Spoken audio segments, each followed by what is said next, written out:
নবীজি বলেন ইন্নাল আবদা ইযা আখতা খাতিয়া, বান্দা যখন একটা গুনাহ করে, বলেন কয়টা? নুকিতাত ফি কলবিহি নুকতাতুন সাউদা, তার অন্তরের মধ্যে একটা কালো দাগ পড়ে যায়। বলেন আমার সাথে, একটা গুনাহ করলে কলবের উপর দাগ পড়ে কয়টা?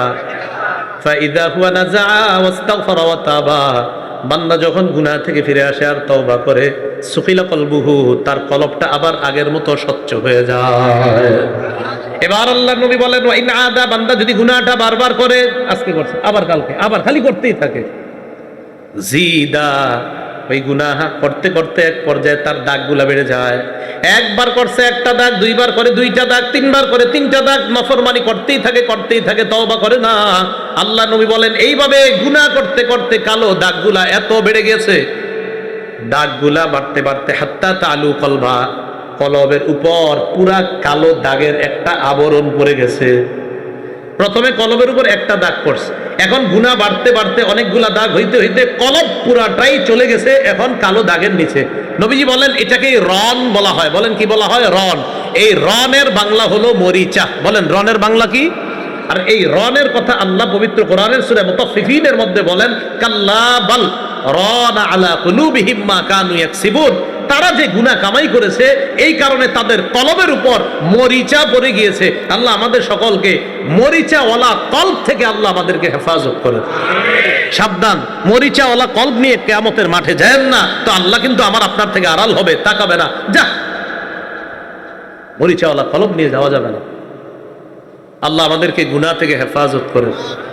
তো গুনাহের কারণে কলব কি হয়? শক্ত হয়। এখন আর চোখের পানি আসে না, নামাজও পড়ে না, রোজাও রাখে না, এত গুনাহ করে, গুনাহ করতে করতে করতে করতে হঠাৎ হাত তোলে, না চোখের পানি আসে না। আসবে কিভাবে? কলব এত শক্ত হয়ে গেছে, এখন আর চোখের পানি আসে না।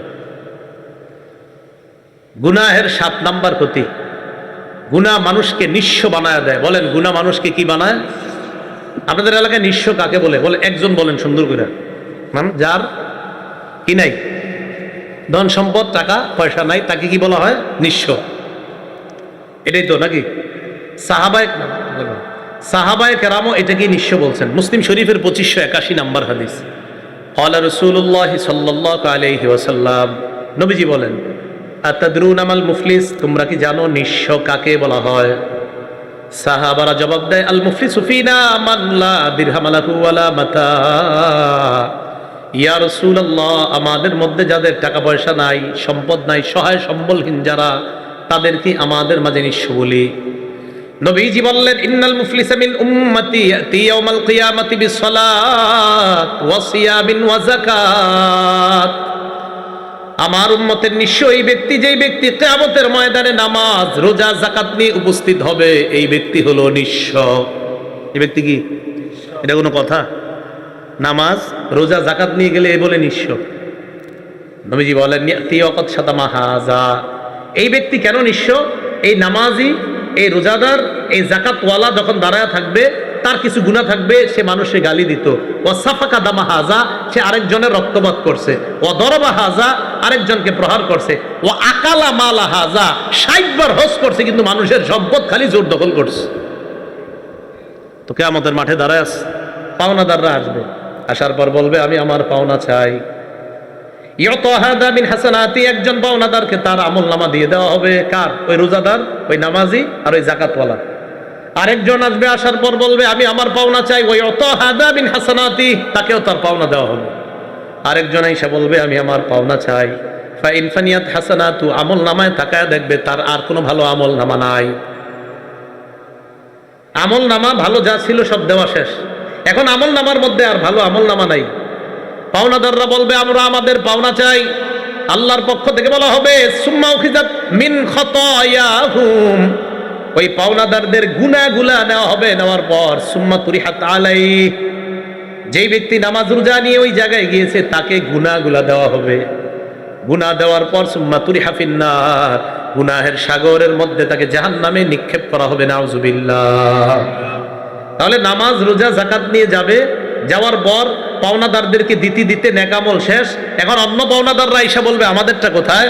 তখন যেহেতু আর নেক আমল নাই, ওই পাওনাদারদের গুনাহগুলা আইনা এই ব্যক্তির আমল নামায় দিয়ে দেওয়া হবে, তাকে গুনাহের সাগরে নিমজ্জিত করে জাহান্নামে নিক্ষেপ করা হবে। নবীজি বলেন সেই প্রকৃত নিঃস্ব, এই ব্যক্তি সবচেয়ে বড় নিঃস্ব। দুনিয়ায় এমন কিছু অপরাধ করত, বান্দার হক নষ্ট করত, যেই অপরাধগুলা তাকে আখেরাতে নিঃস্ব বানায়া দিবে। তো গুনাহের 7 নাম্বার ক্ষতি, বান্দাকে গুনাহ আখেরাতে নিঃস্ব বানায় দিবে। গুনাহের 8 নাম্বার ক্ষতি, যারা গুনাহ করে তারা ফেরেশতাদের দোয়া থেকে বঞ্চিত হয়ে, বলেন নাউজুবিল্লাহ। ফেরেশতারা আমাদের জন্য 3টা দোয়া করে, বলেন কয়টা? আরো করে অনেক, এক আয়াতে আসছে 3টা। সূরা গাফিরের 7 নাম্বার আয়াতে আল্লাহ বলেন,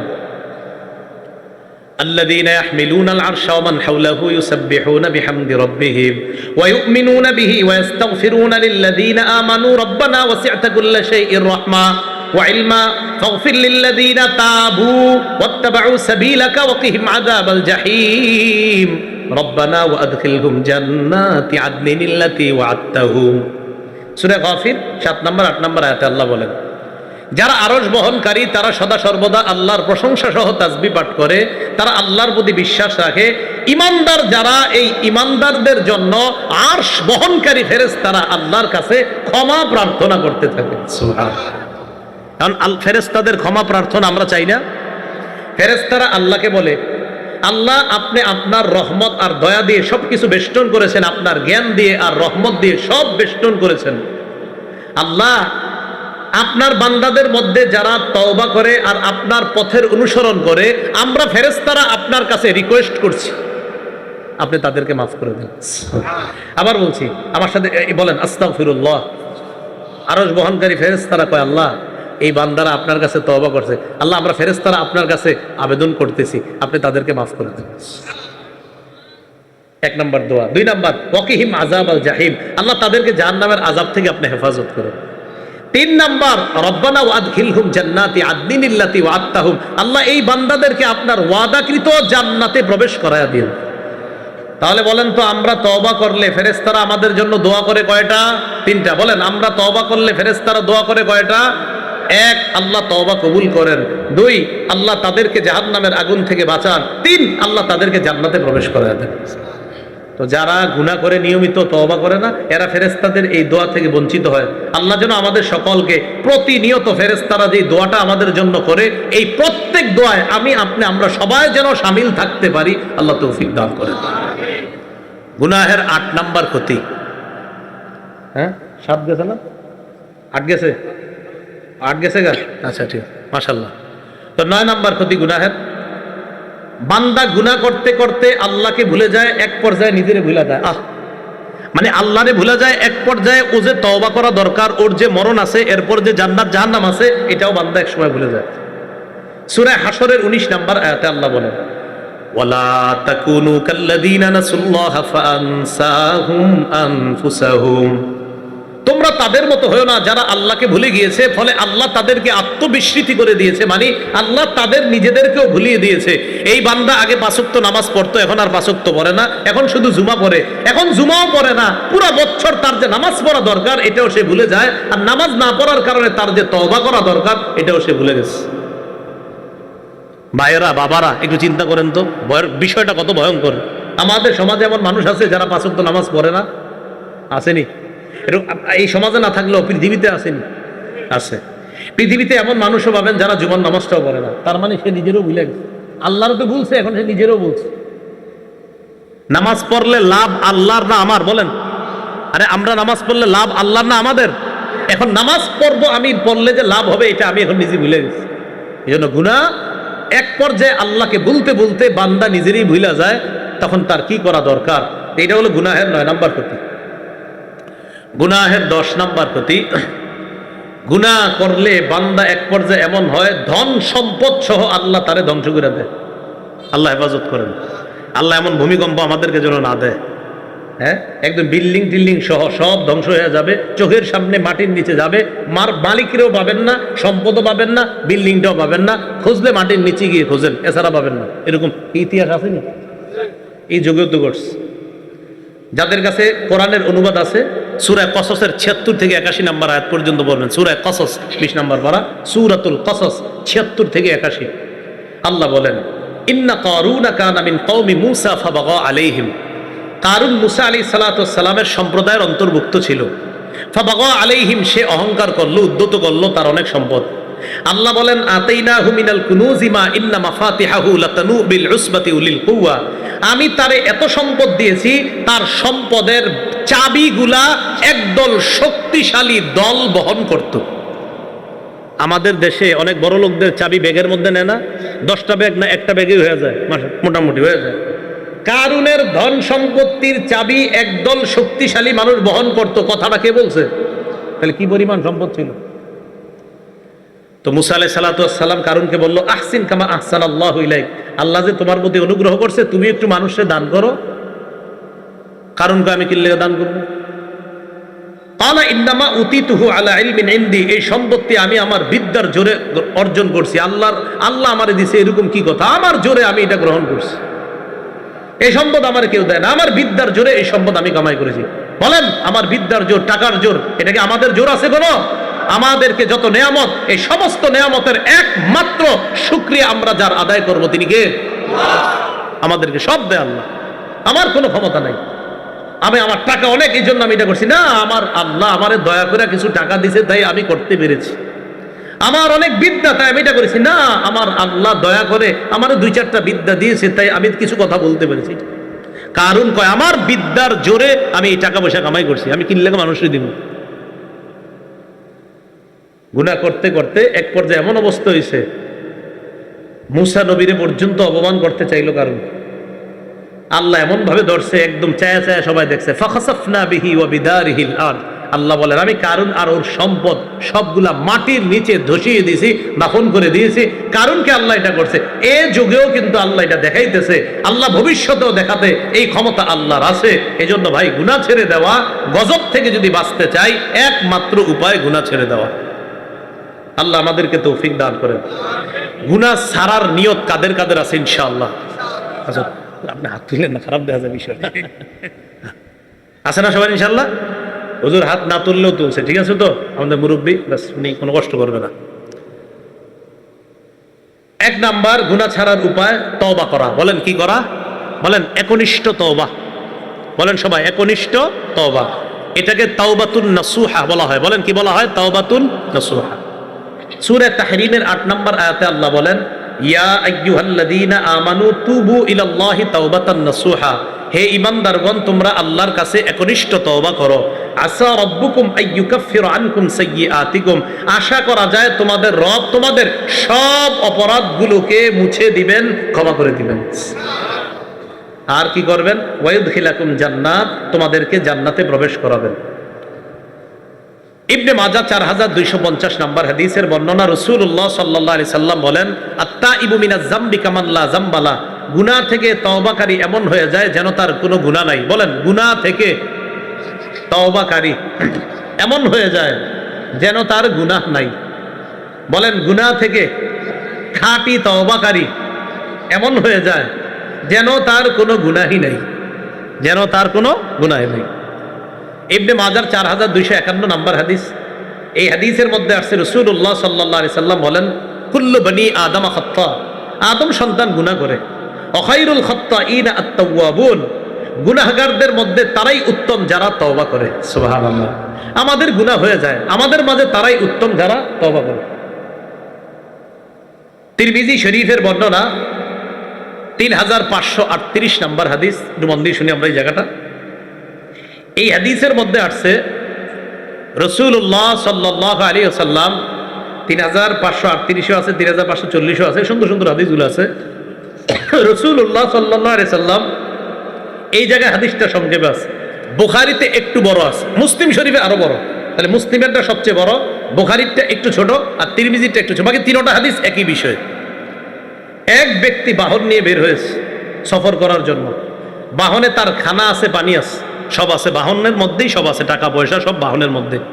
ওই যুগে যেটা আছে আর কি, দেড়হাম স্বর্ণ রূপা যা থাকার। তো সফর করতে করতে ক্লান্ত শ্রান্ত, পরিশ্রান্ত শরীর, এখন ক্লান্ত শরীর। তো বেচারা চিন্তা করলো, আমি একটু বিশ্রাম নেই। বাহনটা এক জায়গায় রাইখা উনি একটু বিশ্রাম নেওয়ার জন্য একটু বসছে বা শুয়ে গেছে, আপনার চোখে ঘুমাইসে গেছে, ঘুমায় গেছে। আপনারা এরকম ঘুমাইতে পারেননি? পারেন না? আরে আমারে খালি এক জায়গায় বৈশার সুযোগ দিবেন, দেখবেন নগদ। হ্যাঁ, উনি বৈশা আপনার ঘুমায় গেছে। ঘুমায় যাওয়ার পর তো তখন ওই ব্যক্তি ঘুমায় গেছে, ঘুম থেকে উইঠা দেখে তার বাহনটা হারায় গেছে। তাহলে বাহন হারাইছে শুধু না, টাকা পয়সা খানা পানি সব হারাইছে। বেচারা পেরেশান, কি করবো এখন? তো চিন্তা করে বাড়িতে যাবো না গন্তব্যে যাবো, যেখানে সফরে রওনা করছি ওখানে যাবো না বাড়িতে যাবো। তো চিন্তা করে দেখলো বাড়িতে যাইতে গেল আপনার ওই পরিমাণ খানা নাই, আবার গন্তব্যে যাইতে গেল ওই পরিমাণ খানা নাই, পানি নাই, মানে মৃত্যু নিশ্চিত। বাড়িতে গেলেও মরবে না খায়া, আর গন্তব্যে যাইতে গেলেও মরবে না খায়া। তো নিয়ত করছে এখানেই মরি, খানা পানির অভাবে মারা যাবে। তো এখানে বৈশা রয়েছে যে আল্লাহ যদি মরণ রাখে এখানে মরণ হয়ে যাবে, বাস বৈশা বৈশা আবার ঘুমায় গেছে। ঘুম থেকে উঠা দেখে তার ওই হারিয়ে যাওয়া বাহন খানা পানি নিয়ে আবার উপস্থিত হয়ে গেছে। খুশি কম না বেশি? এতটুকু বর্ণনা বুখারীতেও আছে, মুসলিমে আছে। এবার মুসলিমে আপনার একটু বাড়তি অংশ আছে, আখতা বিশিদ্দাতিল ফারহি, বান্দা খুশির অতি সহ্যে বইলা ফেলছে। আমাদের দেশীয় ভাষায়, কুমিল্লার ভাষায় খুশির ঠেলায়, খুশির ঠেলায়, খুশির ঠেলায় বান্দা আল্লাহরে বলতেছে, মানে বলতে চাইছিল আর কি এরকম, আল্লাহ আপনি আমার প্রকৃত রব আর আমি আপনার প্রকৃত গোলাম। এটা না বইলা খুশিতে আল্লাহরে বলতেছে, আল্লাহুম্মা আনতা আব্দি ওয়া আনা রব্বুকা, আল্লাহ আপনি আমার গোলাম আমি আপনার রব। এর কিন্তু মাথা ঠিক নাই যে আমি কি বললাম এটা আল্লাহরে। মানে নবীজি বলে খুশির কারণে এই বান্দা আল্লাহরে বইলা ফেলছে গোলাম আর নিজেরে বইলা ফেলছে রব। এই বান্দা হারিয়ে যাওয়া বাহন ফিরে পাওয়ার পর যেই পরিমাণ খুশি হয়েছে, লাল্লাহু আফরাহু বিতাওবাতি আহাদিকুম মিন আহাদিকুম বিদাল্লাতিহি ইযা ওয়াজাদাহা, তোমাদের কেউ হারিয়ে যাওয়া বাহন ফিরে পাওয়ার পর যেরকম খুশি হয়, আল্লাহ এর চাইতে আরো কোটি গুণ বেশি তওবাকারী বান্দার তওবায় খুশি হয়। তো তওবা করব না, কম না বেশি? 100 বার। বলেন কয়বার? 100 বার না আরো বেশি? নবী 100 বার করতেন, যার আগে পরে কোনো গুনাহ নাই। তো আমি আপনি কয়বার করা দরকার? নবীর আগেও গুনাহ নাই, পরেও গুনাহ নাই, তিনি 100 বার তওবা করতেন। তো আমার আপনার কত শতবার তওবা করা দরকার হিসাব ছাড়া? হ্যাঁ, আল্লাহ আমাদেরকে বেশি তওবা করার তৌফিক দান করেন। তো তওবা করবো তো ইনশাআল্লাহ। এখন একটা জিনিস সংক্ষেপে আমরা মুখস্থ করবো। বলেন তওবার 4টি শর্ত। বলেন, আমি বলি আপনারা বলেন। বলেন তওবা করে বাদ মাগরিব আলোচনা পেশ করেছেন হযরত মাওলানা আনিসুর রহমান আশরাফি দামাত বরকাতুহুল আলিয়া, মুহতামিম মাদ্রাসায় আশরাফুল উলুম, ময়নামতি, কুমিল্লা। আমার আগে আলোচনা পেশ করছিলেন মাওলানা আবু তামিম মোহাম্মদ ইলিয়াস দামাত বরকাতুহুল আলিয়া, সিনিয়র মুহাদ্দিস, বরুড়া দারুল উলুম মাদ্রাসা। দেশের বুজুর্গ ওলামায়ে কেরাম আলোচনা পেশ করেছেন। আজকের মাহফিলের প্রধান অতিথি লায়ন মোহাম্মদ রবিউল আলম সাহেব, চেয়ারম্যান 11 নং গালিমপুর ইউনিয়ন পরিষদ। আমন্ত্রিত হযরত উলামায়ে কেরাম, আমন্ত্রিত মেহমান বৃন্দ, উপস্থিত হযরত উলামায়ে কেরাম, মুসলমান ভাইয়েরা, বিভিন্ন ঘর বাড়িতে অবস্থানরতা শ্রদ্ধা মা বোনেরা, আল্লাহ পাক রব্বুল আলামিনের দরবারে শুকরিয়া আদায় করছি, আল্লাহ আমাদেরকে এই মাহফিলে উপস্থিত হওয়ার তৌফিক দান করেছেন বলে আলহামদুলিল্লাহ। পবিত্র কোরআনের একটি আয়াতে কারিমা তেলাওয়াত করলাম। রমজান মাস বিদায় নেওয়ার পরে শাওয়াল মাসের প্রথম জুমা এখনো আমরা পাইনি। তো রমজান বিদায় নেওয়ার পরপরই এমন একটা ধর্মীয় অনুষ্ঠান যারা করেছেন এবং তাদের এই আয়োজন এবং তাদের আহ্বানে আপনারা সাড়া দিয়ে যারা উপস্থিত হয়েছেন, আল্লাহ সকলকে উভয় জগতে জাযায়ে খায়ের দান করেন বলে আমিন। রমজান মাস বিদায় নিয়ে গিয়েছে। এখন আমরা অনেকে শুধু আফসোস করতেছি, হায় হায় রমজানে কেন আরো বেশি ইবাদত করলাম না, কেন আরেকটু বেশি আল্লাহর কাছে ক্ষমা চাইলাম না। এই আফসোস আমাদের, আমি সহ আমাদের সকলেরই আমাদের এই আফসোসটা হচ্ছে যে আমরা কেন গুনাহ থেকে আরো বেশি পরিমাণে আল্লাহর কাছে ক্ষমা চাইলাম না। রাসূলুল্লাহ সাল্লাল্লাহু আলাইহি সাল্লাম ইরশাদ করেন, যে যেই ব্যক্তির কাছে রমজান মাস উপস্থিত হলো, সুম্মান সালাখা ক্বাবলা আইয়ুগফারা লাহ, কিন্তু ওই ব্যক্তিকে ক্ষমা করার আগেই রমজান চলে গেল, এই ব্যক্তির ব্যাপারে রাসূল বলেছেন রাগিমা আনফু রাজুলিন দাখালা আলাইহি রমাদান সুম্মান সালাখা ক্বাবলা আইয়ুগফারা লাহ, ওই ব্যক্তির নাক ভুলুণ্ঠিত হোক, ধুলোয় দূষরিত হোক, যে ব্যক্তির কাছে রমজান উপস্থিত হলো কিন্তু গুনাহ মাফ করার আগেই, ওই ব্যক্তিকে ক্ষমা করার আগেই রমজান মাস চলে গেল, ওই ব্যক্তির নাক ভুলুণ্ঠিত হোক। এই জন্য যা হওয়ার হয়ে গিয়েছে, রমজান তো চলেই গিয়েছে। এখন আমাদের করণীয় কি? আমাদের এখন কর্তব্য আল্লাহর কাছে দোয়া করা, আল্লাহ রমজানে যে ইবাদতগুলো করছি আপনি কবুল করেন, আর যে ভুলগুলা করছি আল্লাহ আপনি মাফ করে দেন। আল্লাহ আমাদেরকে বলে দিয়েছেন নবীজির মাধ্যমে, ইয়া ইবাদিয়াল্লাযীনা আসরাফু আলা আনফুসিহিম লা তাকনাতু মির রাহমাতিল্লাহ। নবী আপনি বলেন, হে আমার ওই সমস্ত বান্দাগণ যারা নিজেদের উপর জুলুম করেছে, লা তাকনাতু মির রাহমাতিল্লাহ, তোমরা আল্লাহর রহমত থেকে নিরাশ হও না। আল্লাহর 100 ভাগ রহমত, 100 ভাগের মধ্যে 1 ভাগ রহমত সারা পৃথিবীর সমস্ত সৃষ্টিজীবের মাঝে বন্টন করে দেওয়া হয়েছে। 100 ভাগের মধ্যে 1 ভাগ। এই 1 ভাগ রহমতের কারণে মা বাবা তার সন্তানকে, সন্তান মা বাবাকে, বাঘ তার সন্তানকে, হাইওয়ান জানোয়ার তাদের সন্তানকে মহব্বত করে। কয় ভাগ রহমতের কারণে? 1 ভাগ। আল্লাহর 100 ভাগ দয়া, 100 ভাগ রহমতের 1 ভাগ সারা পৃথিবীতে আল্লাহ দিয়ে দিয়েছেন। এই 1 ভাগ দয়ার কারণে মানুষ মানুষকে এত মহব্বত করে, এমনকি হাইওয়ান জানোয়ারগুলাও তাদের সন্তানকে এত মহব্বত করে। আল্লাহ নিজের কাছে 99 ভাগ রহমত রেখে দিয়েছেন। এই 99 ভাগ রহমতের মাধ্যমে কিয়ামতের ময়দানে তার বান্দাদের মধ্য থেকে যাকে ইচ্ছা আল্লাহ তাদের প্রতি দয়া করবেন। তো আল্লাহ পাক রব্বুল আলামিন তার বান্দাদের প্রতি দয়া করবেন কিয়ামতের মাঠে, সেজন্য নিজের কাছে 99 ভাগ রহমত রেখে দিয়েছেন। তো সেই দয়ালু আল্লাহ বলেন, তোমরা আল্লাহর রহমত থেকে নিরাশ হও না। তাহলে আমরা স্বীকার করে নেই যে আমাদের গুনাহ হয়, এটা আমাদের স্বীকার আছে, আমরা তো গুনাহ করেই ফেলি। বাকি এটা মানুষের কাছে স্বীকার করা দরকার নাই, আল্লাহর কাছে বললেই হবে। গুনাহ আমরা যারা করি, গুনাহের অনেকগুলা ক্ষতি আছে। গুনাহের 1 নাম্বার ক্ষতি, গুনাহ করলে কিছু গুনাহের কারণে বান্দার উপর আল্লাহর অভিশাপ আসে, বান্দাকে আল্লাহ অভিশাপ দেয়। ওই বান্দার প্রতি যেন আল্লাহ অভিশাপ দেয়, এই বদদোয়া নবীজি করেছেন, নাউজুবিল্লাহ। মুসলিম শরীফের বর্ণনা, কিতাবুল আদাহি, বাব তাহরিমুজ যাবহি লিগাইরিল্লাহ, কোরবানি শিরোনাম মুসলিম শরীফের। অধ্যায়ের নাম হলো আল্লাহ ছাড়া অন্য কারো নামে জবাই করা হারাম। মাদ্রাসা পাঠ্যপুস্তক অনুসারে 1978 নম্বর হাদিস। এই হাদিসের মধ্যে রাসূলুল্লাহ সাল্লাল্লাহু আলাইহি সাল্লাম ইরশাদ করেন, قال رسول الله صلى الله عليه وسلم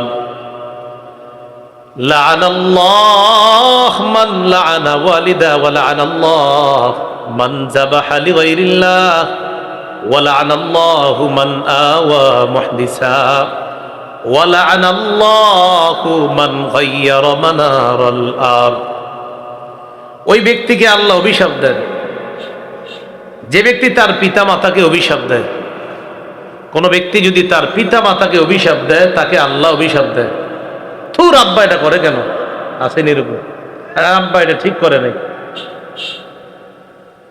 কাশি হয়েছে আব্বার, বুড়াটা মরতে পারে না, নাউজুবিল্লাহ, এখন অসহ্য হয়ে গেছে। নবীজি বলেন যে সন্তান বাবা মাকে অভিশাপ দেয় তাকে আল্লাহ অভিশাপ দেয়। ওয়ালা'আনাল্লাহু মান যাবাহা লিগায়রিল্লাহ, যে ব্যক্তি আল্লাহ ছাড়া অন্য কারো নামে পশু জবাই করে তাকে আল্লাহ অভিশাপ দেয়। ওয়ালা'আনাল্লাহু মান আওয়া মুহদিসা, যে ব্যক্তি কোন বেদাতিকে আশ্রয় দেয় তাকে আল্লাহ অভিশাপ দেয়। কাকে? কোন বেদাতিকে যদি আশ্রয় প্রশ্রয় দেয় তাকে আল্লাহ অভিশাপ দেয়। কথার কথা, এই মঞ্চে আপনি কোন বেদাতিকে বসিয়ে দিলেন, এর মানে আপনারা এই বেদাতিকে একটা সুযোগ করে দিলেন যেন তিনি আপনাদের সামনে কিছু বেদাত সাপ্লাই করতে পারে। এই যে বেদাতিকে আপনারা যারা সুযোগ দিবেন তাদেরকে যেন আল্লাহ অভিশাপ দেয়, তাদের উপর আল্লাহর অভিশাপ রাসূল জানিয়ে দিয়েছেন। আল্লাহ আমাদেরকে হেফাজত করেন। এটা তো মুসলিম শরীফের বর্ণনা, সহিহ বুখারীর বর্ণনা 3172 নম্বর হাদিসে আছে, ক্বালা রাসূলুল্লাহ সাল্লাল্লাহু আলাইহি ওয়াসাল্লাম লা'নাল্লাহু মান আহদাসা হাদাসান আও আওয়া মুহদিসা, ওই ব্যক্তিকে আল্লাহ অভিশাপ দেয় যে ব্যক্তি নিজে বেদাতি কর্মকাণ্ড করে অথবা কোনো বেদাতিকে আশ্রয় দেয়। এই হাদিসে আসছে নিজে কোনো বেদাতি কর্মকাণ্ড করে অথবা কোনো বেদাতিকে আশ্রয় দেয়। আল্লাহ আমাকে, আপনাকে, আমাদের সকলকে বেদাতি কর্মকাণ্ড করা থেকে এবং কোনো বেদাতিকে আশ্রয় প্রশ্রয় দেওয়া থেকে আল্লাহ আমাদেরকে হেফাজত করেন। ইমাম মালিক রহমতুল্লাহ আলাইহির বক্তব্য, মুহাম্মদ সাল্লাল্লাহু আলাইহি সাল্লামের শরীয়তের মধ্যে যদি ইবাদতের নামে সওয়াবের আশায় কেউ নতুন কিছু আবিষ্কার করে, মুহাম্মদ সাল্লাল্লাহু আলাইহি সাল্লাম যেই শরীয়ত আমাদের জন্য রেখে গিয়েছেন, এই শরীয়তের মধ্যে ইবাদতের নামে সওয়াবের আশায় কেউ যদি নতুন কিছু আবিষ্কার করে, ফাকাদ জামা আন্না মুহাম্মাদান সাল্লাল্লাহু আলাইহি ওয়াসাল্লাম ক্বাদ খানা রিসালা, এই ব্যক্তি কেমন যেন এই কথা দাবি করে যে মুহাম্মদ সাল্লাল্লাহু আলাইহি সাল্লাম তার দায়িত্ব পালনে খেয়ানত করে গিয়েছেন, ত্রুটিপূর্ণ রেখে গিয়েছেন। কারণ নবীজি খেয়ানত করেছেন বলেই তো আপনি এখন পরিপূর্ণ করতেছেন নতুন কিছু বানায়া। যদি বলেন না মুহাম্মদ সাল্লাল্লাহু আলাইহি সাল্লাম শরীয়ত পরিপূর্ণ রেখে গিয়েছেন, তো আপনি নতুন কেন বানান? কথা কি বুঝে আসছে? তাহলে ইমাম মালিক রহমতুল্লাহ আলাইহি বলেন, কেউ যদি শরীয়তের মধ্যে ইবাদতের নামে নতুন কিছু উদ্ভাবন করে আবিষ্কার করে, সে কেমন যেন এই দাবি করে যে মুহাম্মদ সাল্লাল্লাহু আলাইহি সাল্লাম ক্বাদ খানা রিসালা, নবুয়তের দায়িত্ব পালনে খেয়ানত করেছে, নাউজুবিল্লাহ। অথচ রাসূলুল্লাহ সাল্লাল্লাহু আলাইহি সাল্লাম পরিপূর্ণ রূপে শরীয়ত আমাদের জন্য রেখে গিয়েছেন। এটা হলো আমাদের মুসলমানদের পূর্ণ আকীদা এবং বিশ্বাস। তো কিছু অপরাধের কারণে বান্দা অভিশপ্ত হয়, এর মধ্যে জানলাম মা বাবাকে যে নাফরমান, মা বাবার সাথে যে অভিশাপ দেয় তাকে আল্লাহ অভিশাপ দেয়। আল্লাহ ছাড়া অন্য কারো নামে পশু জবাই করে তাকে আল্লাহ অভিশাপ দেয়। যে ব্যক্তি নিজে বেদাতি কর্মকাণ্ড করে, এটা বুখারী থেকে জানলাম, আর মুসলিম শরীফ থেকে জানলাম যে যে ব্যক্তি কোনো বেদাতিকে আশ্রয় দেয় তাকেও আল্লাহ অভিশাপ দেয়। সহিহ বুখারীর বর্ণনা, রাসূলুল্লাহ সাল্লাল্লাহু আলাইহি সাল্লাম বলেন, আনা ফারাতুকুম আলাল হাউজ, কিয়ামতের ময়দানে আমি তোমাদের আগেই হাউজে কাউসারের পাড়ে দাঁড়িয়ে থাকবো। সুবহানাল্লাহ, আমি অপেক্ষায় থাকবো তোমাদেরকে হাউজে কাউসারের পানি পান করানোর জন্য। আল্লাহ আমাদের সকলকে কবুল করেন। রাসূলুল্লাহ সাল্লাল্লাহু আলাইহি সাল্লাম বলেন, মান মাররা আলাইয়া শারিবা ওয়া মান শারিবা লাম ইয়াজমা, হাউজে কাউসারের পাড়ে আমি দাঁড়িয়ে থাকবো, আমার কোনো উম্মত যদি আমার সামনে দিয়ে যায় হাউজে কাউসারের পানি পান করবে, আর যদি পানি পান করে আমার ওই উম্মত আর পিপাসার্ত হবে না। একটু বুঝেন মন দিয়ে, হাউজে কাউসারের পারে নবীজি দাঁড়িয়ে থাকবেন, রাসূলুল্লাহ সাল্লাল্লাহু আলাইহি সাল্লামের সামনে দিয়ে তার যে উম্মত অতিক্রম করবে তিনি হাউজে কাউসারের পানি পান করবে, ঠিক তো? আচ্ছা, এবার নবীজি বলেন, সুম্মা লা ইয়ারিদান্না আলাইয়া আকওয়াম আ'রিফুহুম ওয়া ইয়ারিফুনানি, এরপর আমার সামনে এমন অনেক সম্প্রদায় আসবে যাদেরকে আমি চিনবো, তারাও আমাকে চিনবে। এর মানে তারাও নবীর উম্মত। চিনবে কিভাবে? না হয় তারাও নবীর উম্মত। রাসূলুল্লাহ সাল্লাল্লাহু আলাইহি সাল্লাম বলেন, সুম্মা লা ইয়ারিদান্না আলাইয়া আকওয়াম, এরপর আমার সামনে একদল আসবে, আমিও তাদেরকে চিনব, তারাও আমাকে চিনবে। মাফ করে দেন, হুকুম দেন না। তো দেখেন, তো রাসূলুল্লাহ সাল্লাল্লাহু আলাইহি সাল্লাম কি বলতেছে, আমার সামনে দিয়ে অতিক্রম যে করবে সে হাউজে কাউসারের পানি পান করবে। তো নিয়ম অনুযায়ী একদল আমার সামনে আসছে, আমিও তাদেরকে চিনবো, তারাও আমাকে চিনবে। তো নিয়ম অনুযায়ী তারাও হাউজে কাউসারের পানি পান করবে। রাসূলুল্লাহ সাল্লাল্লাহু আলাইহি সাল্লাম বলেন, তাদেরকে যখন আমি হাউজে কাউসারের পানি পান করাবো, ওই মুহূর্তে ইউহালু বাইনি ওয়া বাইনাহুম, তাদের মাঝে আর আমার মাঝে প্রতিবন্ধক হয়ে যাবে, একটা আবরণ পড়ে যাবে, একটা প্রতিবন্ধকতা সৃষ্টি করা হবে, আমি যেন তাদেরকে হাউজে কাউসারের পানি পান না করাই। নাউজুবিল্লাহ। তো আমি বলবো তখন, ইন্নাহুম মিন উম্মতি, আমি বলবো আল্লাহ এরা তো আমার উম্মত, আমি কেন তাদেরকে হাউজে কাউসারের পানি পান করাবো না? আল্লাহর পক্ষ থেকে জবাব দেওয়া হবে, ইন্নাকা লা তাদরি মা আহদাসু বা'দাক, আপনার জানা নাই আপনি দুনিয়া থেকে বিদায় নেওয়ার পর এরা শরীয়তের মধ্যে ইবাদতের নামে নতুন কত কিছু আবিষ্কার করেছে, এটা আপনার জানা নাই। এই জন্য আজকে এদেরকে আপনি হাউজে কাউসারের পানি পান করাবেন না, কারণ বেদাতি কর্মকাণ্ড করার কারণে তাদেরকে হাউজে কাউসারের পানি থেকে আমি আল্লাহর পক্ষ থেকে তাদেরকে বঞ্চিত করা হয়ে গিয়েছে। বলেন নাউজুবিল্লাহ। আপনি তাদেরকে হাউজে কাউসারের পানি পান করাবেন না, কারণ আপনি যে শরীয়ত রেখে এসেছেন দুনিয়ায়, এই শরীয়তের মধ্যে ইবাদতের নামে তারা নতুন কিছু উদ্ভাবন করেছে, আবিষ্কার করেছে। তাহলে দেখেন তো, যেই নবী উম্মতকে পানি পান করাইতে চাইলেন, যখন নবী জানতে পারবে যে এরা বেদাতি কর্মকাণ্ড করেছে, তখন ওই নবী বলবে, সুহকান সুহকান লিমান গায়্যারা দীনি ওয়া ফি রিওয়ায়া লিমান বাদদালা দীনি, যাও আমার সামনে থেকে দূর হও, দূর হও, আমার শরীয়ত পরিবর্তন করেছে যে তাকে আবার কিসের হাউজে কাউসারের পানি পান করাবো, যাও আমার সামনে থেকে দূর হও। যেই নবী পানি পান করাইতে চাইলেন, ওই নবী তাদেরকে দূরে সরিয়ে দিবেন। তাহলে বেদাতি কর্মকাণ্ডের কারণে হাউজে কাউসারের পানি থেকে বঞ্চিত হতে হবে। আল্লাহ আমাদের সকলকে বেদাত থেকে বেঁচে থাকার তৌফিক দান করেন। ভুলে গেছেন, গুনাহের এক নাম্বার ক্ষতি, কিছু গুনাহ আছে এমন যে গুনাহের কারণে আল্লাহর অভিশপ্ত বান্দা হতে হয়। আল্লাহ আমাদের সকলকে এমন গুনাহ থেকে যেন বাঁচতে পারি যেই গুনাহের কারণে আল্লাহর অভিশপ্ত বান্দা হতে হয়, এই জাতীয় নাফরমানি থেকে আল্লাহ বেঁচে থাকার তৌফিক দান করেন। কথাগুলো বুঝে আসছে সবার? তাহলে এক নাম্বার, ওই ব্যক্তিকে আল্লাহ অভিশাপ দেয় যে মা বাবাকে অভিশাপ দেয়। যে ব্যক্তি আল্লাহর নাম ছাড়া অন্য কারো নামে জবাই করে তাকে আল্লাহ অভিশাপ দেয়। যেই ব্যক্তি কোন বেদাতিকে আশ্রয় প্রশ্রয় দেয় তাকেও আল্লাহ অভিশাপ দেয়। আর বুখারীর বর্ণনা জানলাম যে বেদাতি কর্মকাণ্ড করে তাকেও আল্লাহ অভিশাপ দেয়। এবার নবীজি বলেন, ওয়ালা আদাল্লাহ মান গায়্যারা মানারাল আরদ, যে ব্যক্তি জমিনের আই কাইটা নিজের জমিন বাড়ায় আরেকজনের জমিন কমায়, আসেনি? এই ব্যক্তিকে আল্লাহ অভিশাপ দেন। রাসূলুল্লাহ সাল্লাল্লাহু আলাইহি সাল্লাম বলেন, মানিকতাতা শিবরাম মিনাল আরদি যুলমা, কোন ব্যক্তি যদি অন্য কারো এক বিঘত পরিমাণ সম্পদ অন্যায়ভাবে দখল করে, কয় বিঘত? এক গন্ডা না এক বিঘত? এক বিঘত। তাওয়াকাহুল্লাহু ইয়াহা ইয়াউমাল কিয়ামাতি মিন সাবঈ আরদিনা, কিয়ামতের ময়দানে তার গলায় 7 তবক জমিন আল্লাহ ঝুলাইয়া দিবেন। অপরাধ কয় বিঘত? নাকি এক গন্ডা? এক বিঘত সম্পত্তি আত্মসাৎ করলে। তাহলে যারা গন্ডায় গন্ডায় আত্মসাৎ করছেন কি অবস্থা হবে? তাহলে আরেকজনের জমিনের নিশানা পরিবর্তন করবেন না। এই নিশানা ছিল এতটুকু, মনে করেন এখানে ছিল সীমানা, তো ওনার নাম লেখা আছে এখানে, যে এটা তো ওই ভাইয়ের। আমি কি করলাম, ফজরের নামাজের পরে গিয়ে এই জায়গায় আইনা একটা বোর্ড লাগাইয়া দিলাম যে এটা ক্রয় সূত্রে এটার মালিক অমুকে। আসলে এতটুকু জায়গা জোর দখল করছি আমি, আপনারা লিখে দিবেন জুলুম সূত্রে এটার মালিক অমুকে। কি সূত্রে? আর এটা কি ক্রয় সূত্র হলো না, জুলুম সূত্রে? জুলুম সূত্রে। তার উপর আল্লাহর অভিশাপ, এই কাজগুলো করেন না আল্লাহর রাস্তায়। আল্লাহ আমাদেরকে হেফাজত করেন, কারো জমিন দখল করবেন না।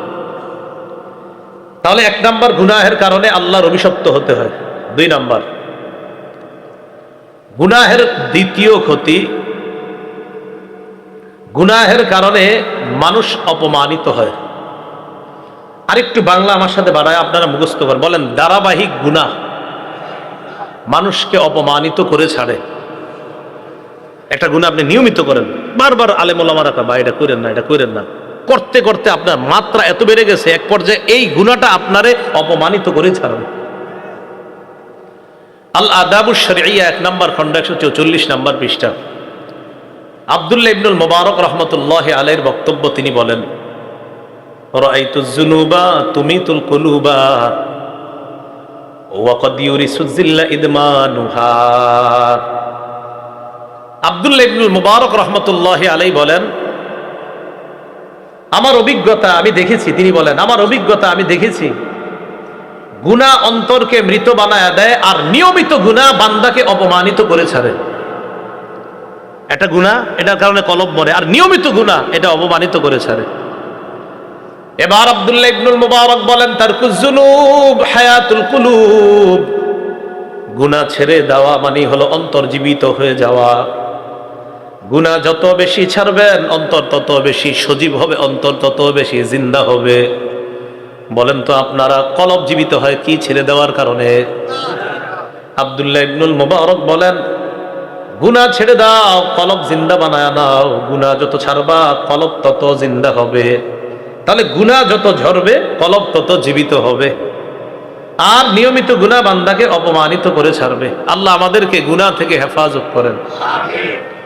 গুনাহের 3 নম্বর ক্ষতি, মাশাআল্লাহ মাদ্রাসার অনেক ছাত্র দেখা যাচ্ছে, কারণ মাদ্রাসা বন্ধ তো এখন, তো সেই সূত্রে মাদ্রাসার ছাত্ররা আছেন এখানে, স্কুল কলেজ ইউনিভার্সিটির ছাত্ররা আছেন এখানে, পর্দার আড়ালে ছাত্রীরা আছেন, বিভিন্ন মাদ্রাসার বা স্কুল কলেজ ইউনিভার্সিটির ছাত্রীরা মা বোনরা আছেন, এখানে বিভিন্ন পেশাজীবীর মানুষরা আছেন। মন দিয়ে 3 নম্বরটা শোনেন। গুনাহ কোরআন সুন্নাহর বিদ্যা ভুলে যাওয়ার কারণ। কোরআন সুন্নাহর বিদ্যা ভুলে যায়, যার গুনাহ বেড়ে যায়। গুনাহের 3 নম্বর ক্ষতি, কোরআন সুন্নাহর বিদ্যা মানুষ ভুলে যাবে। এই যে আপনারা আজকে ওয়াজে যারা বসছেন, এই ওয়াজ তাদের তত বেশি মুখস্থ থাকবে, মনে থাকবে, যারা যত বেশি গুনাহ ছেড়ে দিবে, যত কম গুনাহ করবে, ওয়াজ তত বেশি তাদের মুখস্থ থাকবে। তো এখানে ওয়াজ কি শুধু মাদ্রাসার ছাত্র ওস্তাদরা শুনতেছে না সবাই শুনতেছে? তাহলে গুনাহ ছেড়ে দেন। কোরআন সুন্নাহ হলো আলো, গুনাহ হলো অন্ধকার। অন্ধকার আলো একসাথে হতে পারে না। যেই কলবে গুনাহ নামক অন্ধকার আছে, ওই কলবে কোরআন সুন্নাহ নামক আলো কিভাবে থাকবে বলেন? তাই কলবকে গুনাহ নামক অন্ধকার থেকে সাফ করতে হবে, কোরআন সুন্নাহ নামক আলোকে কলবে স্থান দিতে হবে। এই ব্যাপারে কয়েকটা দৃষ্টান্ত শোনেন। 1 নম্বর দৃষ্টান্ত, কিতাবের নাম জামিউ বায়ানিল ইলম। আব্দুল্লাহ ইবনে মাসউদ রাদিয়াল্লাহু তাআলা আনহুর বক্তব্য, 1 নম্বর খণ্ড 675 নম্বর পৃষ্ঠা, তিনি বলেন, ইন্নী লা আহসিবু আন্নার রাজুলা ইয়ানসাল ইলমা ক্বাদ আলিমাহু বিয-যামবি। আব্দুল্লাহ ইবনে মাসউদ রাদিয়াল্লাহু তাআলা আনহু বলেন, আমার অভিজ্ঞতার আলোকে আমি তোমাদেরকে বলতেছি, আমার ধারণা, আমার অভিজ্ঞতার ফলাফল আমি তোমাদেরকে জানায়া দেই। আমার অভিজ্ঞতা হলো, মানুষ যে বিদ্যা অর্জন করে কোরআন সুন্নাহর বিদ্যা, এই বিদ্যা মানুষ ভুলে যায় গুনাহ করার কারণে। বলেন, কোরআন সুন্নাহর বিদ্যা মানুষ ভুলে যায় কিসের কারণে? গুনাহ করার কারণে। ইমাম আবু হানিফা রাহমাতুল্লাহ আলাইহির নাম শুনছেন? যেটা আসতে বললেন কেন, শোনেন নাই? আচ্ছা, আমরা কোরআন সুন্নাহর যে সংকলনকে অনুসরণ করি, বলেন তো কি? আমার সাথে বলেন, বলেন কোরআন সুন্নাহর সংকলন, কোরআন সুন্নাহর ব্যাখ্যা। এবার সবাই আমার সাথে বলেন, আমরা কোরআন সুন্নাহর যেই সংকলনটাকে অনুসরণ করি, যেই ব্যাখ্যা অনুসরণ করি, সেই ব্যাখ্যার নাম, সেই সংকলনের নাম হানাফি মাযহাব। কি মাযহাব? এটা মানে এরকম না যে গাছ থেকে একটা পড়ছে রাতে সকালে খেয়ে ফেলছেন, বিষয়টা কিন্তু এমন না। কোরআন সুন্নাহর সুবিন্যস্ত, সাজানো গোছানো একটা সংকলনের নাম হানাফি ফিকহ। কোরআন সুন্নাহর সাজানো একটা সংকলনের নাম শাফিঈ ফিকহ। কোরআন সুন্নাহর সাজানো একটা সংকলনের নাম হাম্বলি ফিকহ। কোরআন সুন্নাহর সাজানো একটা সংকলনের নাম মালিকি ফিকহ। কোরআন সুন্নাহর সাজানো একটা সংকলনের নাম বুখারী। কোরআন সুন্নাহর একটা সংকলনের নাম মুসলিম। কোরআন সুন্নাহর সংকলনের নাম তিরমিজি। কোরআন সুন্নাহর সংকলনের নাম নাসাই, কোরআন সুন্নাহর সংকলনের নাম আবু দাউদ, কোরআন সুন্নাহর সংকলনের নাম ইবনে মাজাহ, আর কোরআন সুন্নাহর ব্যাখ্যা সাপেক্ষে সুবিন্যস্ত সাজানো গোছানো সংকলনের নাম হানাফি মাযহাব, সাজানো গোছানো সংকলনের নাম শাফি মাযহাব, সাজানো গোছানো সংকলনের নাম মালিকি মাযহাব, সাজানো গোছানো সংকলনের নাম হাম্বলি মাযহাব।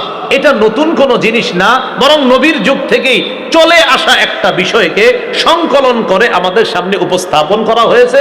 এটা আমরা ফলো করি যেন কোরআন সুন্নাহটা সহজে আমরা বুঝতে পারি। কথা বুঝে আসছে? এটা এমন না নতুন হুজুর এটা কি নতুন কিছু না, এটা বিষয়টা নতুন কিছু না। তাহলে বলেন তো, হ্যাঁ, বুখারী, মুসলিম, তিরমিজি, নাসাই, আবু দাউদ, ইবনে মাজাহ এগুলা কি নতুন আবিষ্কার না সংকলন? হানাফি, শাফি, মালিকি, হাম্বলি এগুলা কি নতুন আবিষ্কার না কোরআন সুন্নাহর সংকলন? হ্যাঁ।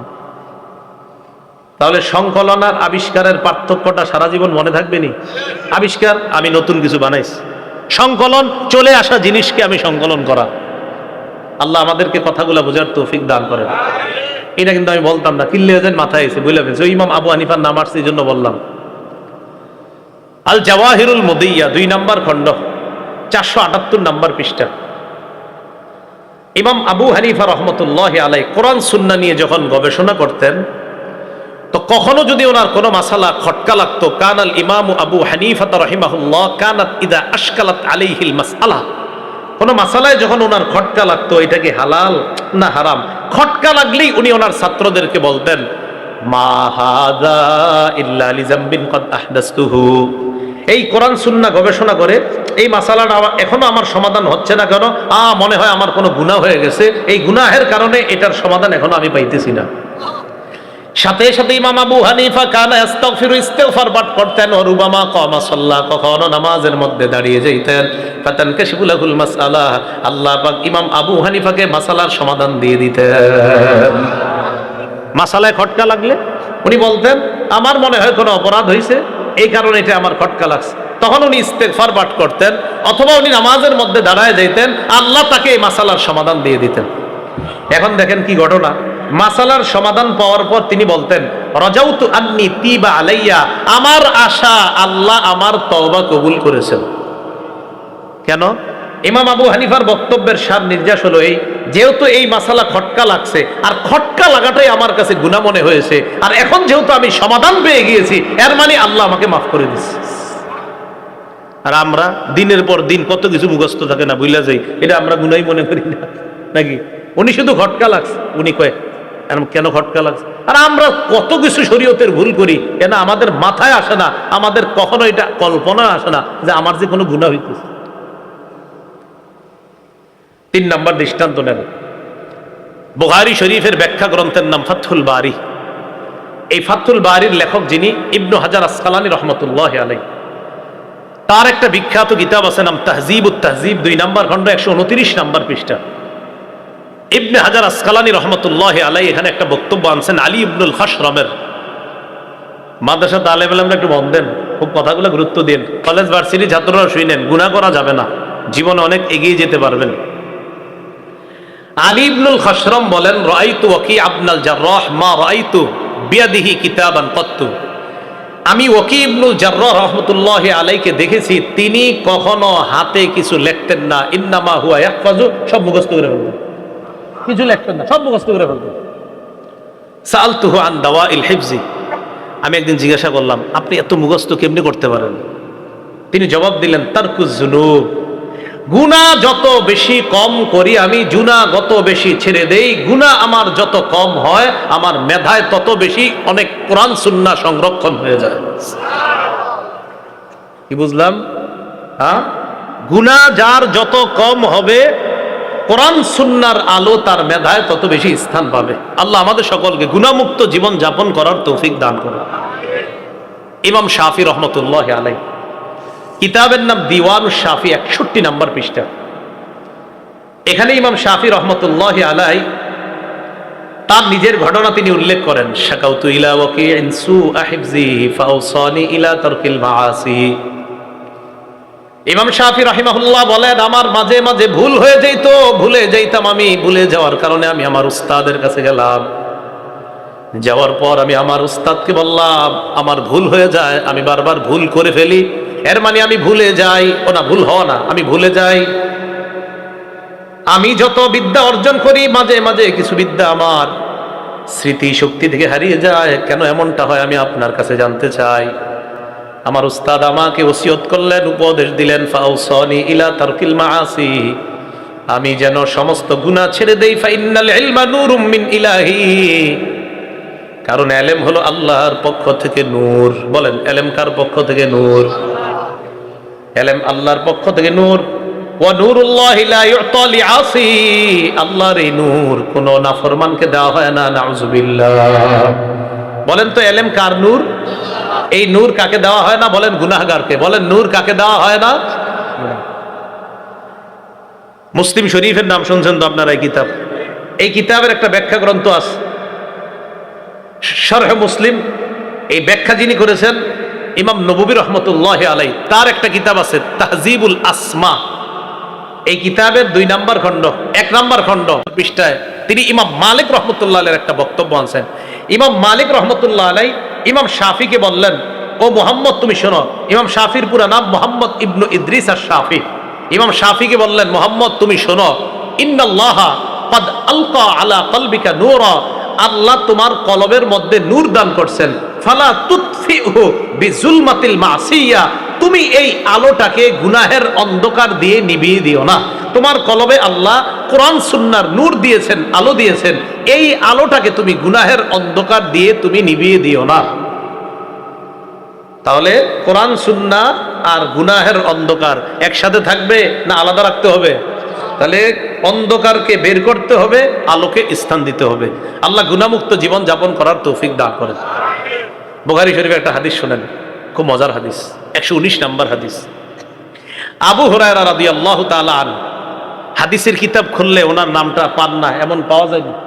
সব হাদিসের কিতাবে আবু হুরায়রা আছে। আবু হুরায়রা রাদিয়াল্লাহু তাআলা আনহু মসজিদে একদিন বসা, রাসূলুল্লাহ সাল্লাল্লাহু আলাইহি সাল্লাম আসছে, ছাত্র, নবীজির ছাত্র। তো ছাত্রের মনটা খারাপ। আবু হুরায়রা রাদিয়াল্লাহু তাআলা আনহু নবীজিকে বললেন, ইয়া রাসূলুল্লাহ, হুজুর আমি আপনাকে একটা কথা বলতে চাই। আমি আপনার কাছ থেকে অনেক হাদিস শুনি, কিন্তু হাদিসগুলো আমি ভুলে যাই। ইয়া রাসূলুল্লাহ, আমি আপনার কাছ থেকে অনেক হাদিস শুনি, হাদিসগুলো আমি মুখস্থ রাখতে পারি না, হাদিসগুলো আমি ভুলে যাই। নবীজি আমাকে বললেন, আবু হুরায়রা উবসুদ রিদাআকা, তুমি তোমার চাদরটা বিছিয়ে দাও। ফাবাসাততু, আমি আমার চাদর বিছিয়ে দিলাম। চাদর বিছিয়ে দেওয়ার পর এই দেখেন, এটা চাদর, এটা কি চাদর, এটা চাদর। তো চাদর বিছানোর পর ফাগরাফা বিয়াদাইহি, রাসূলুল্লাহ সাল্লাল্লাহু আলাইহি সাল্লাম এই 2 হাত এইভাবে করলেন, চাদরের মধ্যে কি জানি ঢাললেন। আবার শুনেন, আবু হুরায়রা রাদিয়াল্লাহু তাআলা আনহু বলে, হুজুর আমি আপনার হাদিস শুনি মুখস্থ রাখতে পারি না। নবীজি বললেন, চাদরটা বিছাও। আমি চাদর বিছাইলাম।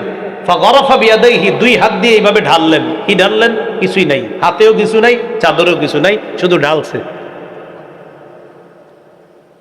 আল্লাহু আকবার। তো নবীজি বললেন, আবু হুরায়রা এবার এটা বটো। তো বটছে, চাদরটা এবার পেঁচাইছে, তোমার সাথে মিলাও। তো বুখারীর বাইনা সত্রাইনে আছে, ফাজামামতুহু, এতটুকু আসছে, আর নিচে আছে ছোট্ট করে ইলা সদরি, আমি পেঁচানো চাদরটাকে আমার বুকের সাথে মিলাইলাম। ফামা নাসিতু শাইআন বাদা, চাদরটা বুকের সাথে মিলানোর পর থেকে আর জীবনে আমি যা কিছু শুনি আর কখনো ভুলি না। এই জন্য কিছু ভুলে গেলে উস্তাদদেরকে জানানো। তো এই যুগে ভুলে গেলে উস্তাদদেরকে যদি জানান, ইমাম শাফির উস্তাদ বলছে গুনাহ ছেড়ে দাও, এই জন্য গুনাহ ছেড়ে দেওয়া। তো গুনাহের 3 নাম্বার ক্ষতি, কোরআন সুন্নাহর বিদ্যা থেকে মানুষ বঞ্চিত হয়ে যায়, এটা 3 নাম্বার ক্ষতি গুনাহের। গুনাহের 4 নাম্বার ক্ষতি, মানুষ কোরআন মুখস্থ করার পর ওই মুখস্থ অংশ ভুলে যায়। 4 নাম্বার ক্ষতি, মুখস্থ করার পর মুখস্থ অংশ ভুলে যায়। এটা শুধু হাফেজে কোরআন 30 পারার যারা, তারা না। আপনারা অনেকে 5 পারা মুখস্থ করছেন, কথার কথা 20টা সূরা মুখস্থ করছেন, আপনিও 20টা সূরার হাফেজ। আপনি 5টা সূরা মুখস্থ করছেন, আপনি 5 সূরার হাফেজ। আপনি কোরআনের 5 পারা মুখস্থ করছেন, আপনি কোরআনের 5 পারার হাফেজ। ভুলে যাওয়া যাবে না। বলেন আমার সাথে, সবাই বলেন, কোরআন মুখস্থ করার পর চর্চা না করাটাই গুনাহ। কোরআন মুখস্থ করার পর চর্চা না করাটাই গুনাহ। আর এই গুনাহের কারণে কোরআন আপনি ভুলে যাবেন। যদি গুনাহ এই কোরআন চর্চা না করার কারণে যদি আপনি কোরআন ভুলে যান, তো আল্লাহর সামনে দাঁড়ানোর জন্য তৈরি থাকেন। সহিহ বুখারীর বর্ণনা 5033 নম্বর হাদিস। قال رسول الله صلى الله عليه وسلم تعاهدوا القرآن فوالذي نفسي بيده له أشد تفصيا من الإبل في عقلها। আল্লাহ নবী বলেন, ওই আল্লাহর শপথ, যে আল্লাহর কুদরতি হাতে আমার জান, আল্লাহর শপথ করে আমি বললাম, কোরআন তোমরা চর্চা করো, নিয়মিত তোমরা কোরআন পড়ো, কোরআন তোমরা নিয়মিত ধারণ করো, কোরআন চর্চা করো। আল্লাহ নবী বলেন, ওটের গলা থেকে রশি যদি খুলে দাও, বাঁধনহারা ওট যেমন দ্রুত পালিয়ে যায়, কোরআন মুখস্থ করার পর যদি চর্চা না করো, ওই ওটের চাইতে আরো দ্রুত গতিতে কোরআন তোমার থেকে পালিয়ে যাবে। নাউজুবিল্লাহ। ওই হাফেজ সাহেবরা আসেননি, খালি রমজানে তেলাওয়াত করে, বাকি এক বছর, হ্যাঁ বাকি এক বছর করেন না কেন? বাকি এক বছরের মাঝে যদি মরে যান, তো আল্লাহর সামনে দাঁড়াইলে যদি আল্লাহ বলে, কি ব্যাপার কোরআন পড়ো তুমি, এখন যদি বলেন 15 পারা মুখস্থ আছে আর 15 পারা ভুলে গেছে, কেন বলছেন? চর্চার অভাবে। কেন তুমি চর্চা করলা না? কথা বুঝে আসছে? তাইলে যারা কোরআনের কিছু অংশ মুখস্থ করেছেন, নিয়মিত চর্চা করতে হবে। আমি সহ আল্লাহ সকলকে কোরআন নিয়মিত চর্চা করার তৌফিক দান করেন, আল্লাহ কবুল করেন। তাহলে 4 নাম্বার, গুনাহের কারণে মানুষ কোরআন ভুলে যায়। আর এই কোরআন ভুলে যাওয়ার একটা গুনাহ কি বললাম? কোরআন মুখস্থ করার পর চর্চা না করা। 5 নাম্বার গুনাহের 5 নাম্বার ক্ষতি, গুনাহের কারণে মানুষ হালাল রিজিক থেকে বঞ্চিত হয়। বলেন, গুনাহের কারণে মানুষ হালাল রিজিক থেকে বঞ্চিত হয়।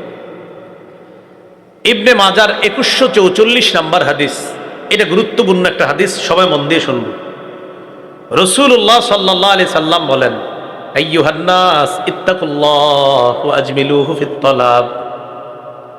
হে মানুষ, তোমরা আল্লাহকে ভয় করো, আজমিলু ফিত তালাব, আর তোমরা হালাল পন্থায়, বৈধ পন্থায় সুন্দরভাবে রিজিক তালাশ করো। ফাইন্না নাফসান লান তামুতা হাত্তা তাস্তাওফিয়া রিজকাহা। নবীজি বলেন, কোন বান্দা ততক্ষণ মারা যাবে না যতক্ষণ তার বরাদ্দকৃত রিজিক শেষ না হয়, ততক্ষণ পর্যন্ত কোন বান্দা মারা যাবে না। আমার আপনার জন্য রিজিক বরাদ্দ আছে, এই বরাদ্দকৃত রিজিক শেষ না করা পর্যন্ত আমার আপনার মৃত্যু হবে না। ওয়া ইন আবতা আনহা, এই রিজিক আমার আপনার কাছে আসতে যদিও বিলম্ব হয়, বিলম্বে হলেও রিজিকটা আমার আপনার কাছে আসবে। আল্লাহ নবী বলেন, তোমার জন্য বরাদ্দকৃত রিজিক আছে আল্লাহর কাছে, এই বরাদ্দকৃত রিজিকটা আল্লাহর কাছ থেকে তুমি বৈধ পন্থায় চেয়ে নাও, অবৈধ পন্থায় তালাশ করবা না। আপনার কপালে লেখা আছে 10 তলা বাড়ির মালিক হবেন, মন দিয়ে শোনেন। আপনার জন্য বরাদ্দ আছে, আপনি আপনার জীবনে 10 তলা একটা বাড়ির মালিক হবেন। এখন আপনি এটা হালাল ভাবে মালিক হওয়ার চেষ্টা করেন না, আপনি আগামীকালকেই সুদি টাকা ইত্যাদির মাধ্যমে আগামীকাল থেকে কাজ শুরু করে দিয়েছেন, 10 তলা বাড়ির মালিক হবেন। কিন্তু আপনার ভাগ্যে হয়তো ছিল 10 তলার বাড়ির মালিক, আপনি হালাল ভাবেই হতেন, আল্লাহ আপনার জন্য এটা বরাদ্দ রেখেছিলেন। আপনি, ওই রাসূল বলছে, ওয়াইন আবতা আনহা, দেরিতে হলেও আপনি এটার মালিক হতেন, কিন্তু আপনি আগে আগে হারাম পন্থা এটা তালাশ করে নিয়ে নিয়েছেন। আপনি কিন্তু দেরিতে হলেও বৈধ পন্থা এটার মালিক হতেন, কেন অবৈধ পন্থা তালাশ করলেন? এটা গেল এই হাদিস থেকে আমরা বুঝলাম, আমাদের জন্য বরাদ্দকৃত যে রিজিক আছে, এটা শেষ হওয়ার আগে আমরা মারা যাব না, এই ইয়াকিন করেন, এই বিশ্বাস রাখেন। তো রাসূল বলছে, তোমার জন্য যে বরাদ্দ আছে, এটা আবার সুন্দরভাবে চাও আল্লাহর কাছে, আল্লাহ আমার এটা লাগবে, ওটা লাগবে, চাও। হ্যাঁ, আল্লাহ যদি এটা তোমার জন্য বরাদ্দ রাখে, তো জীবদ্দশায় আল্লাহ সেটা তোমাকে দিবেনি। সুবহানাল্লাহ। অবৈধ পন্থা চাওয়া যাবে না। এবার একটা হাদিস আমরা শুনবো, অনুবাদটা প্রথম আমি বলবো, এরপর সবাই আমার সাথে বলবেন। সহিহুল জামে 2085 নাম্বার হাদিস। এই হাদিসের মধ্যে আসছে, লা ইয়াহমিলান্না আহাদাকুম ইস্তিবতাউর রিজকি আইয়াতুবাহু বিমাসিয়া। আমি আগে অনুবাদটা বলি। অবৈধ পন্থায় দ্রুত ধনী হওয়ার নেশা তোমাদেরকে যেন গুনাহের মাধ্যমে রিজিক অন্বেষণে উদ্বুদ্ধ না করে। এবার আমার সাথে বলেন, অবৈধ পন্থায় দ্রুত ধনী হওয়ার নেশা আমাদেরকে যেন গুনাহের মাধ্যমে রিজিক অন্বেষণে উদ্বুদ্ধ না করে। মানে আপনি বড় লোক হইতে, আপনি কালকেই অবৈধভাবে বড় লোক হবেন, এটা যেন না হয়। তো তোমাদেরকে যেন দ্রুত ধনী হওয়ার নেশা অবৈধ পন্থায় কোনো রিজিক অন্বেষণ করতে উদ্বুদ্ধ না করে রাসূল বলেন, উম্মত তোমার জন্য বরাদ্দকৃত রিজিক যেটা, এটা বৈধ পন্থায় তুমি চাও আল্লাহর কাছে। যদি আল্লাহ তোমার কপালে এটা লিখে রাখেন, তো জীবদ্দশায় দেরিতে হলেও তুমি সেটা পাবেই পাবে, কারণ তুমি এটা না পাওয়ার আগে তো তুমি মারা যাবে না। এই কথা কিন্তু বিশ্বাসে আনবো আমরা। তাহলে 5 নাম্বার ক্ষতি গুনাহের, 5 নাম্বার না 4 নাম্বার, 5 নাম্বার ক্ষতি গুনাহের কারণে মানুষ হালাল রিজিক থেকে বঞ্চিত হয়। গুনাহের 6 নাম্বার ক্ষতি, গুনাহের কারণে বান্দাদের কলব শক্ত হয়ে যায়। বলেন কলব কি হয়ে যায়? আগে আপনি একা একা মুনাজাত করতেন মসজিদের কোনায়, তো একা একা হাতটা উঠাইলে আপনার চোখের পানি আসতো। ইদানিং গত 7 দিনে আপনি অনেক চেষ্টা করেও চোখের পানি আনতে পারতেছেন না।